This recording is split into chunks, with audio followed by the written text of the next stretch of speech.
Hi everyone, it's Ravi, the Junior Explorer. I'm here with a first-time guest to the show, Ian Harris, President and CEO of Outcrop Silver. Ian, thank you for joining the show. Oh, thanks for having me. It's a pleasure. Excellent.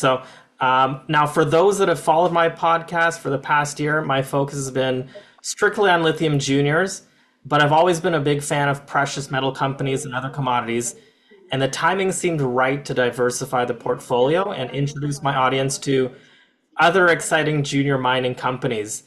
Now, gold has hit all-time highs, and I believe silver will have its time to shine.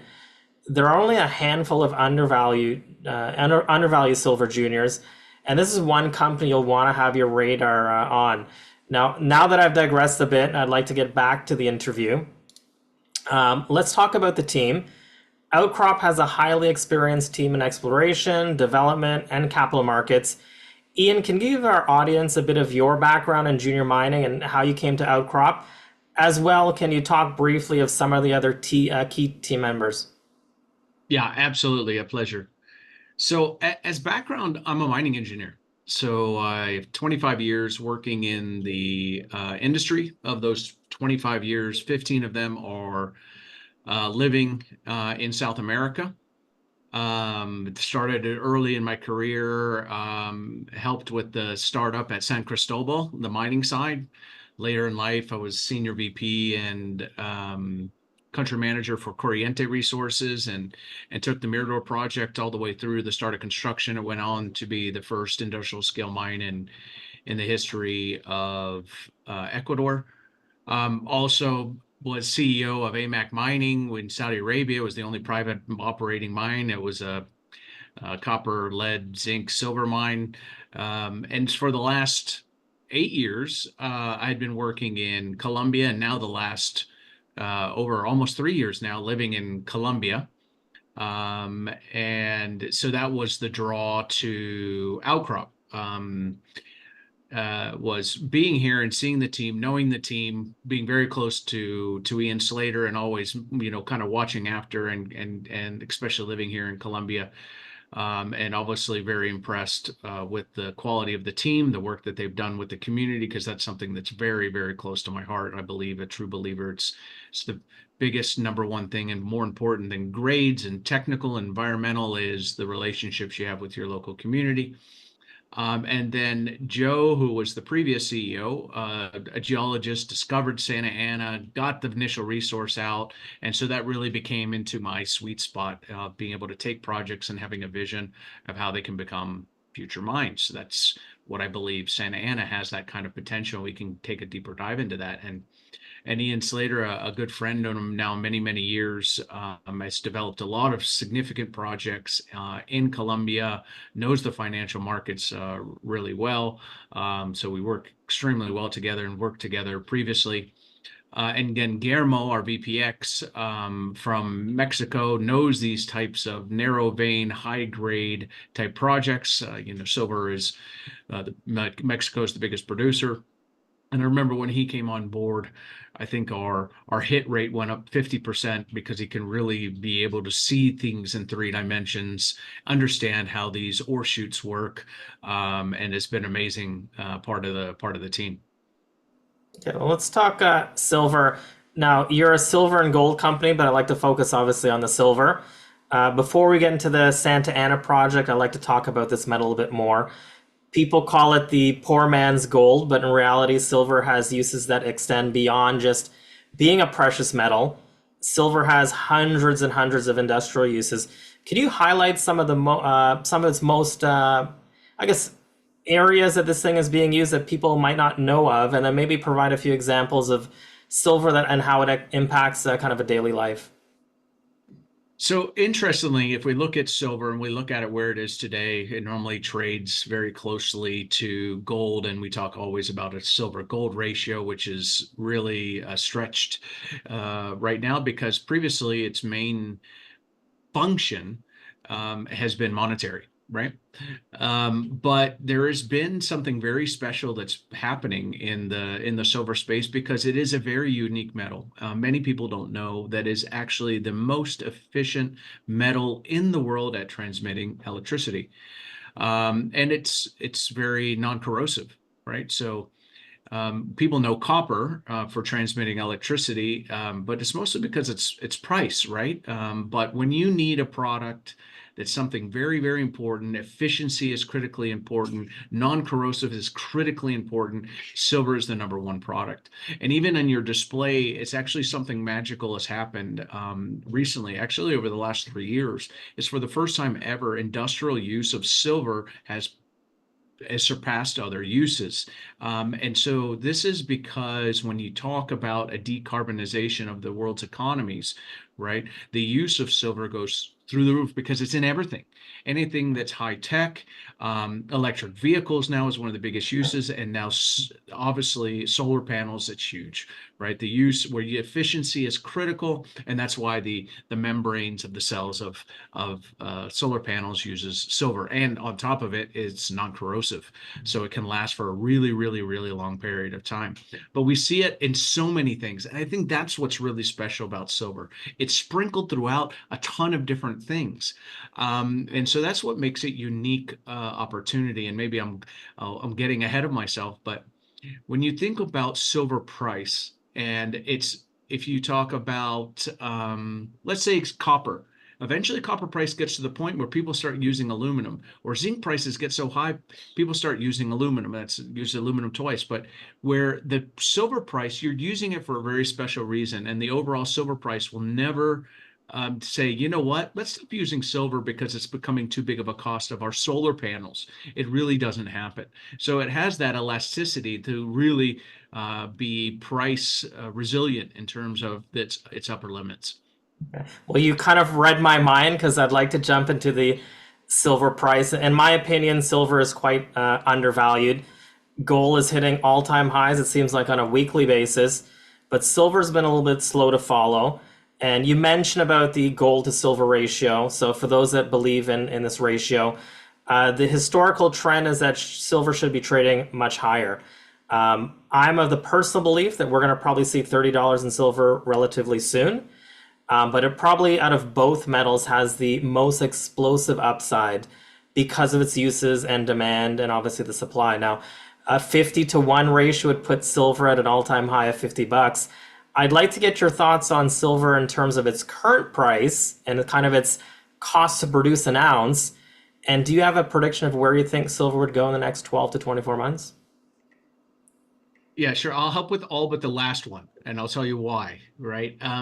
Because you see the silver potential in multiple ways. There's the common ratio between the gold price and silver price, and I think that's more of an indicator of it being used as monetary insurance, right? Because that's the primary driver of gold, and then silver is obviously opportunity. But silver has so many ways recently. It could really come up to, it could be people need it because they're worried about the world's economies and they need that insurance protection, right? Which is a reality in today's world. Second is they can see it as an investment potential because it's undervalued right now. So it's an investment potential. But then there's also this third component, which is the industrial side, because this actually touches on it very quickly. But we've been in deficit in silver for 3 years. 3 years.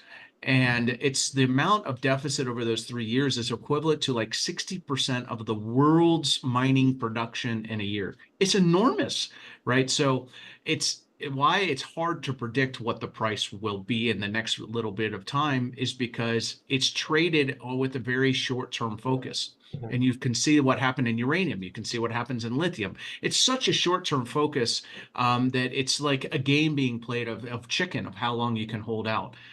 Because there's no doubt in my head that silver price is going to go through the roof, right? It's only a question of when. And a lot of indications are that it's testing the elasticity of the traders right now, because we're seeing a lot of strong performance recently in overall silver price. Today is an interesting example. I mean, you don't see many metals. You look at gold, you look at copper, and it's rare to see a 4% jump in a single day in a metals. And we're seeing those kind of days today. So it's kind of, maybe we're in it's a spurter start to this potential bull. But I think it's really, really inevitable because there is a true demand supply crunch going on, and it's only can last so long. Then the last piece is if you look around and you say, well, where are all the silver projects? And they're not there. So that's the other big one. If we look at cost per ounce, et cetera, normally silver, the majority of silver production comes from gold mines. So it's not like silver price goes so high and they go, you know what, we should probably start producing the silver now. They're already producing it. So there's not a lot of new gold projects coming along. And then if you look at true primary silver projects, it's a handful. I mean, it's literally, I could probably count the number of projects that are true development projects in development companies in my hand. So it's really going to play out interesting because there's no real quick turn on switch to get additional supply online. Okay, now let's move over to Colombia. Now, when one thinks of silver mining, the first thing that pops up is really Mexico. Colombia has a rich tradition in silver mining, especially in the Santa Ana district. There are a few companies currently mining in Colombia, not too far from the Outcrops projects. Can you provide a brief overview of these that are in that area and the metals they may be mining? Yeah, I like this slide for many reasons. First, it demonstrates we're in one of the classic jurisdictions that have some of the biggest operating mines, and actually the biggest gold mines in the country are operating there. We even have one right next to us, the Provenir mine. Two, you mentioned it's correct, is that this was one of the primary silver districts since colonial days. I think somebody told me about 20% of the entire silver for Spain was produced from this area. A massive amount of silver was produced. But the other part is if you look at Segovia, look at Baritica, look at Marmato. Okay, and Marmato just got their extension. I think they're going to produce 200,000 ounces this year, or be able to get upwards to those type of numbers. 200,000 ounces a year out of a lot of these different projects. And what's interesting about them is that they're all narrow vein, high grade projects. Right. So many people question, okay, how does this work? Because if we're in Canada or United States and have operated gold mines in relatively narrow veins, and miners can cost $200,000-$300,000 a year. Right. So it's cost prohibitive to be having a mine operator be using a jackleg to run and operate on a vein, where Colombia has a completely different cost structure. Makes it extremely possible, even to very large scales. Segovia is 2,000 tons per day. Baritica is 4,000 tons per day. Marmato is 4,000 tons per day. These are significant mines, and they're all running on narrow veins in this kind of cluster. So I think we're in the right location, and we have a very special location because it is truly a primary silver project. And I think hopefully some of the slides will be able to point that out. Okay, so someone would assume that with all this activity, there's solid infrastructure in and around the area. Yeah, that is correct. I mean, we're right between Medellin and Bogota, which are the two biggest cities of the country. Nice road network, nice power system, and there is obviously a network already in place, refining, et cetera, that really supports a true and robust mining industry and precious metal mining industry. Yeah, so let's move on to the Santa Ana project. 2023 was a very busy year for OCG. The company produced its MRE, conducted expansion drilling, and did some metallurgy work. Can you quickly highlight a few of the activities from last year and the team as to how they've been able to set up the company for success for 2024? Yeah, so let's start with painting that picture. So 2023 came out with the original resource on the project, showing one of the highest grade silver projects in the world, and especially on just a silver basis in terms of silver alone, definitely one of the highest grade projects in the world, even one of the highest, even if it was a producer in the world. A lot of the material, so 73% was silver value. So when you think in terms of the metal content within something you end up selling, right? The value of silver was 73% of the value in the resource. A very high percentage was indicated. That was really important to us because, for those that understand, if you go from inferred to indicated, it's about 4 times more drilling to be able to get the density of drilling. And that was really important to us because we have such a high grade project. People go, oh no, you're spreading high grade ounces across a vein. And we wanted to be able to demonstrate that it really, really holds together very well. But now that we have those geostatistics, we can now go and just work on an inferred level. But the big one and the tough part about putting out a resource is this was about 37 million ounces. As people go, oh, that's it, right? Oh, it might grow 10, 20%. But it was important for us to kill that question. Does it hold together, right? Oh, you're getting very nice drill results, but does it hold together? And we had to answer that question. So, but it really is only the beginning. We have today, that's on 7 of the 22 mapped and drill ready targets we have. So I want to be clear that they're drill ready, meaning we've mapped it at surface, we've done channel sampling or trenching to be able to prove out that it has economic grade. So they're true bona fide targets. We have a lot more drill ready targets. We have a lot more targets than this alone. But it's only the real start. Then in July, right before I started drilling again. And then in August, came out with some amazing metallurgical test work from flotation, only a 93% recovery and extremely high grade concentrate. And hopefully I have another slide I can really go into why this is so special.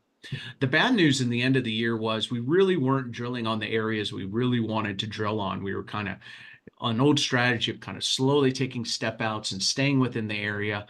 But the drill contractor too wasn't getting the productivity or the accuracy we wanted. So we made a very difficult decision at the end of the year last year to shut down drilling and to get access to the areas we want to drill, and also bring back our previous drill contractor, which had a much better accuracy and productivity.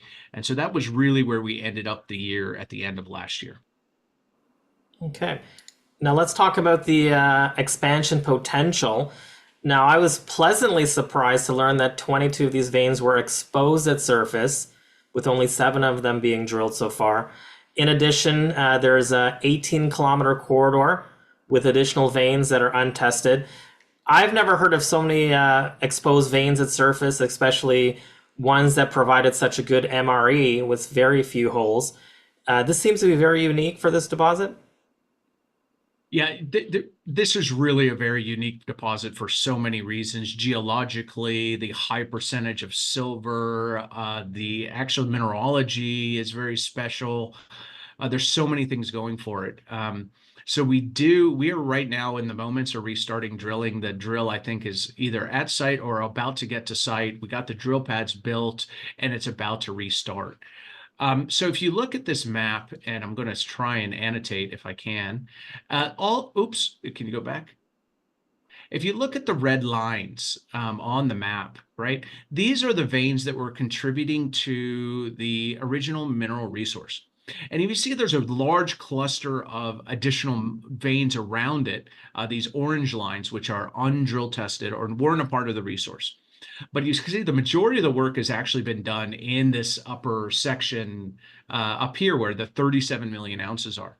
But really the truth is this is an 18-kilometer corridor sitting here that really shows the overall potential. So what we wanted to do this year is obviously there's some low-lying fruit. We're just restarting and we're getting logistical, putting roads in, getting water lines in, etc. There's some areas such as Alaska, which didn't have enough drill holes in it to become a part of the resource. There's a little bit of work we can do on along strike, but our real goal is to move as quickly as possible and jump down to the middle section. That's where we want to be able to get to in a very, very short period of time. Why? If you look at this Espirito Santo, it's about a 3-kilometer long strike length. No, that's not correct. 2-kilometer strike length, overall strike within this patch of veins that have been mapped at surface. And you can see the grades, 5 kilos per ton. So very high grade and a very long strike. So first we want to make sure we convert this from a drill ready target to a discovery and just demonstrate that these grades continue at depth. Right? And then the last area we want to get to is down here. It's called Los Mangos. The big reason is if you're at 37 million ounces, and I'm telling people we have the potential to get over 100 million ounces pretty easily, right? The easiest way to demonstrate it is we got 37 million ounces up top. We've hit here, we've hit down here, and you could basically see a pathway of how we're going to be able to get over that 100 million ounce mark. Down in Los Mangos, it's some of the highest grade material that we've seen on the project at 9 kilos per ton. By the way, all the blue squares are our titles, and the green squares are our applications, meaning we're working to convert those to titles, but nobody else can take them away from us. And so therefore, if we can get all that work done, the big number one goal is to demonstrate to market that there is a clear pathway to not make small increments, but very large increases in the overall resource of this project. And it continues to hold that very, very special high silver content. Okay. And I understand for the 2024 drill program, there's about 8,000 meters of drilling that's planned. You've talked about extending and expanding the current resource. What would be the cadence for releasing assays and news, seeing that things seem to move a lot quicker in Colombia than in parts like Canada? Yeah, that's true. And so our goal here is to get out a healthy news flow and at least a one release and batching different results together. We do about 900. Our goal is to do about 900 meters a month. Our average hole length is about 180 meters. It might be a little slow in the very first month, but we expect that by the end of the month or the early next month, we'll be getting out our first news. Our turnaround times in Medellin, sometimes we can get results back in a couple of days. So we don't suffer through, as you explained, the overwhelming time periods to get results back. But after that, we should be in a very nice, healthy news flow about the drilling results from this program. We will get about 8,000 meters done before the end of the year at that productivity. But it's really the drill will keep on drilling. We have multiple targets. It will keep on going into next year, and we should be able to, now that we can access the areas we truly want to get to, be able to produce a very healthy news flow and hitting the targets that we want to be drilling on. Let's move on to the metallurgy. There looks to be some different types of silver mineralization going on at Santa Ana. Can you talk through exactly what we're seeing here in the slide? Okay, without trying to nerd out as a mining engineer, right? This is a very, very, very unique project. And it's because 88% of the silver is a sulfide. This is very unique, right? Most of the time when you have silver, it's as an electrum, which is a mixture of gold and silver, or it's a telluride, which can be very difficult to process, or it's native silver.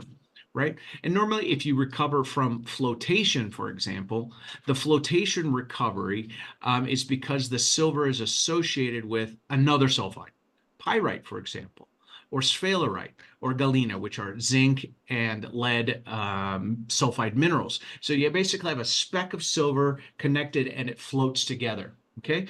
And why is that important? That's important because our silver floats. And it means we're producing a precious metal concentrate. So it's a concentration of all that silver sulfide. It's not a zinc concentrate that contains silver because that goes to a zinc smelter. And sometimes you only get paid 60% of your silver value that's in that concentrate. And that's very frustrating because they say, oh, look at all this great grade, but you're only getting paid for 60% of it. So that is very, very unique in this project, and hopefully you have some of the recovery, the recovery slide next. We might as well just go right on to it.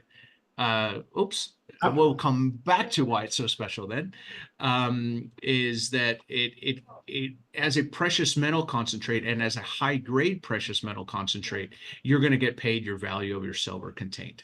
Okay, so that's critically important. Okay. And how does this resource stack up to some of your peers? Yeah, so first of all, there's very few peers. I mean, that's the first takeaway here is if you look at projects that have an indicated resource, there are actually very few that are silver projects. And if you could see on a silver basis, way higher than everybody else, and obviously on a equivalent silver basis when you take in the gold credit, extremely high. But if you really even look at other producing mines, some of the highest grade producing mines, the silver grade of Santa Ana is still higher. So it's truly unique. So it's unique for its very high grade, and it's also very unique because of such high silver content that it has at 446 grams per ton of silver within the material. Okay, let's move over to the community. So one of the things that often gets overlooked is the work that juniors do outside of just exploration work. Outcrop Silver has invested in the community in such areas as the environment, the economy, and obviously in the creation of jobs. Why was it important for you and Outcrop to show your support and give back to the community? And what has been the feedback with locals regarding the company's support? Okay, so as being a part of projects, big projects that get constructed, and like being part of projects that become future mines, because at the end of the day, that's our job, right? If we were in biotech and we're studying different drug types, our goal is to develop something that actually comes to market, right? That is the reason why investors are investing money into us, is to hopefully convert these projects one day into a future mine. And so I said at the beginning, if you are not working together with your community, then you're not going to have a high percent chance of getting a project built. I see it. People sometimes say, oh, it's for environmental reasons, but I'll tell you right now that normally it's not environmental reasons that kill a project. That's the sword that was used to stab you to death, right? So it's not beyond giving back. And I want to reinforce this. It's not just these numbers. It's one of the reasons why I don't like ESG, because it's about reporting pretty numbers, right? It's truly about creating relationships, that your community is involved in the project. They're a participant in the development, and they work together, and you are a good neighbor, right? So some of these projects, for example, it's, oh, we could have done a B project, right? But we didn't do a B project because we wanted to do a B project. We did a B project because that's what the community wanted, because farming is a big part and we're a good neighbor. We wanted to support their passion. This was a passion that already existed within the local community. So we really want to be able to be supportive, maximizing the amount of employment, contractors, supplies that we're getting locally, and participating in projects that are close and near to their hearts, right? Because that's what a good neighbor would do. So that's really a part of our philosophy. One of the reasons I joined the company was because of this, and I can tell you moving forward, it would only be getting stronger. The creation of those very strong relationships that will carry the project through the many, many years it takes to become a future mine. Okay, and as we wrap things up, what is the pathway to growth for the company?